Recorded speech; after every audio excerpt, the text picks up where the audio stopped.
E aí, gente, tudo bem? Eu estou preparando um curso para minha igreja, né? De como entender a sua Bíblia, né? E esse curso vai falar desde a escolha de uma boa Bíblia, né? Para se utilizar, como um panorama bíblico e princípios de interpretação, né? E eu aqui, dando uma olhada, uma revisada no conteúdo, são mais de 400 slides. Tive o desejo de compartilhar aqui um princípio, né, interessante sobre como interpretar as escrituras.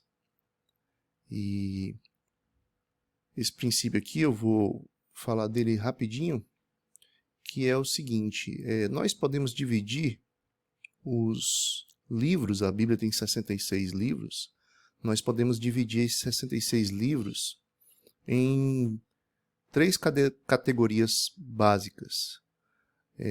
Existem livros que eles contam a história de Deus e seu povo. Existem livros que falam da palavra de Deus ao seu povo. E existem livros que falam da resposta do seu povo a seu Deus. Então, basicamente, três divisões. Quando eu chego nessa divisão, a história de Deus e seu povo, nós temos esses livros que contam basicamente a história do relacionamento de Israel, desde o chamado de Abraão, claro, desde a criação, né? Mas o chamado de Abraão e aí o desenvolvimento do povo, as 12 tribos. Então, esses livros, Gênesis, Êxodo, Número, Deuteronômio, Josué, Juízes, Ruth, 1ª e 2ª Samuel, 1ª e 2ª Reis, 1ª e 2ª Crônicas, Esdras, Neemias, Esther, eles contam a história do povo de Deus, né? A história de Deus e seu povo, né? Esse relacionamento. Quando chega no Novo Testamento, você tem Mateus, Marcos, Lucas e João, que contam essa história na perspectiva agora de Deus encarnado, Jesus Cristo. E em Atos, também, a história de Deus e seu povo, que é a igreja. Então, basicamente, esses livros aqui, eles são uma linha histórica. Então, eles têm uma característica de narrativa histórica, né? Quando você chega na outra categoria, que é a palavra de Deus para o seu povo, você vai ter os profetas, que trazem a palavra de Deus para o seu povo. Também tem alguns livros como Levítico e Provérbios, que são instruções, né, de Deus para o seu povo.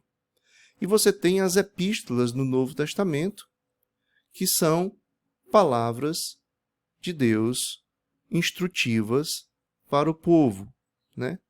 Deus se utilizando dos apóstolos e outros escritores para escrever instruções ao seu povo, tá?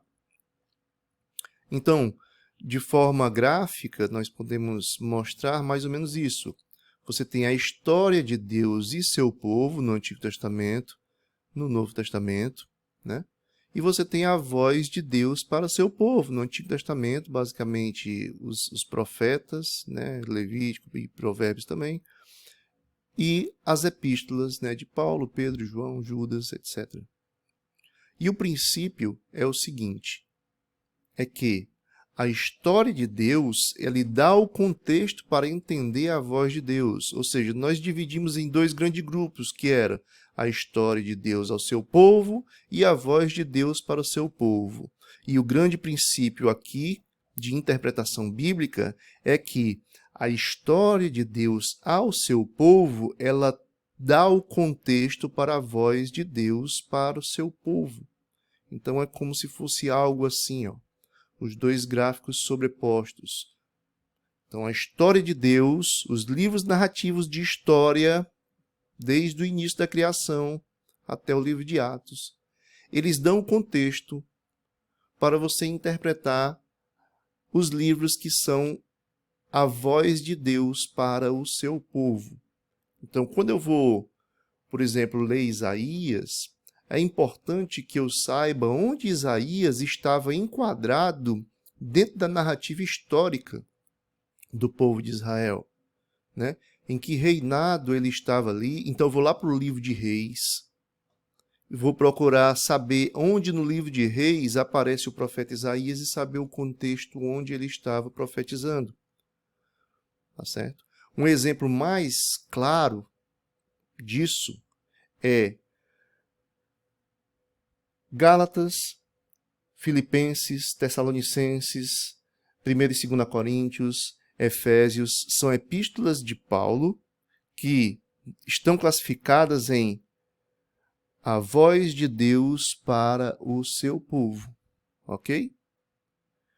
Mas essa voz de Deus para o seu povo, ela está enquadrada dentro de um contexto histórico que chamamos de história de Deus com o seu povo.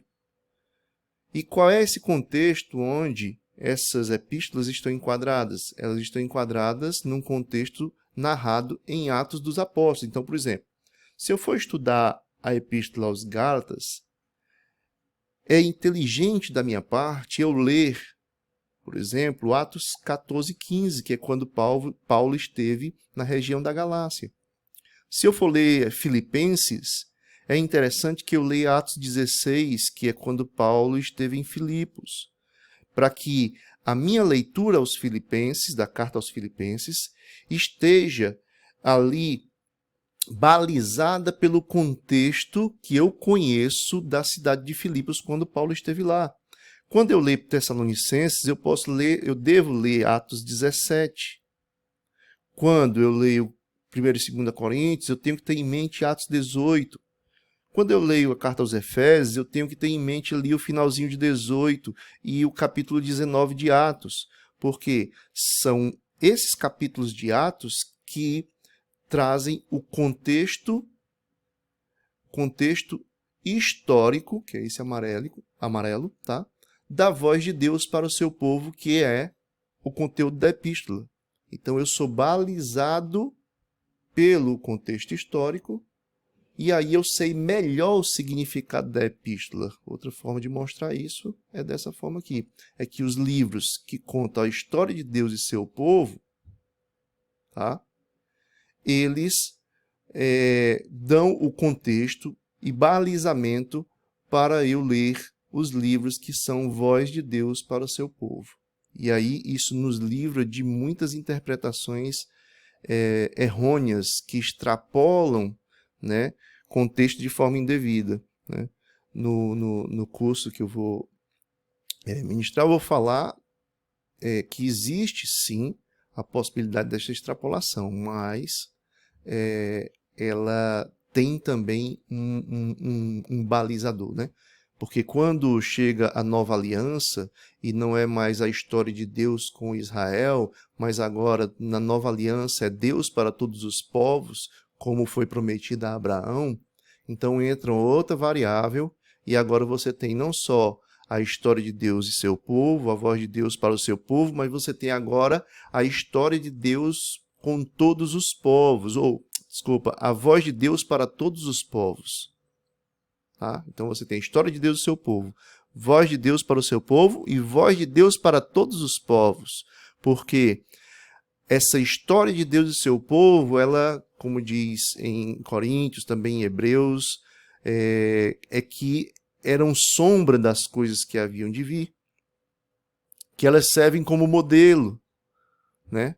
Então, existe aí uma outra camada, que é a voz de Deus para todos os povos, e é onde está realmente a riqueza da interpretação bíblica, em você saber fazer essa leitura, né, sem, digamos assim, extrair coisas que não estão realmente no texto, porque você não está balizado pelo contexto histórico e nem pela percepção do que Deus está falando para o seu povo.